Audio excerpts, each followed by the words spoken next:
Notre histoire touche à sa fin, et il est désormais nécessaire que je vous parle de Couillère. Ce charmant garçon venait de Bourgogne. Son père était un honnête fermier dont le dur labeur alimentait la table du Seigneur. Là est ma fierté, qu'il aimait à dire. Sa mère, quant à elle, travaillait dans les cuisines du château.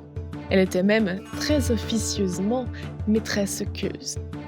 Elle régalait les plus nobles sans que rien ne soit avoué, car une telle place ne pouvait sier à une femme. Au banquet, elle ne se montrait qu'occasionnellement, déguisée sous les traits d'une saltimbanque, faisant honneur à une de ses premières professions. Et loin d'être frustrée de cette place cachée, elle était heureuse de voir ses plats en si grand honneur. Là est ma fierté, qu'elle disait souvent. Couillère grandit donc entre les champs et les cuisines, entre les colères du père et les enseignements de la mère, tant en cuisine qu'en musique. Hélas, un jour le glas de la guerre sonna, et comme toute prime jeunesse, il rejoignit les rangs de l'armée.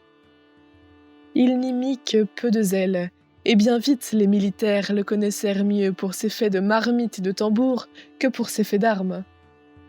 Au fond de son cœur, il ne croyait pas à la guerre, mais bien plus à la chaleur de la musique et d'une écuelle pleine. C'est ainsi qu'un jour, alors que son armée était en Savoie, il profita d'un moment calme pour aller dans une taverne où jouaient des musiciens. Au son des instruments, il lui fut impossible de résister. Il saisissa une paire de cuillères et les accompagna. Et c'est ainsi que le jeune homme délaissa son don de naissance pour ne plus s'appeler que Couillère. C'est ça sa fierté. L'Arioule des compagnons du monde fut ainsi complétée.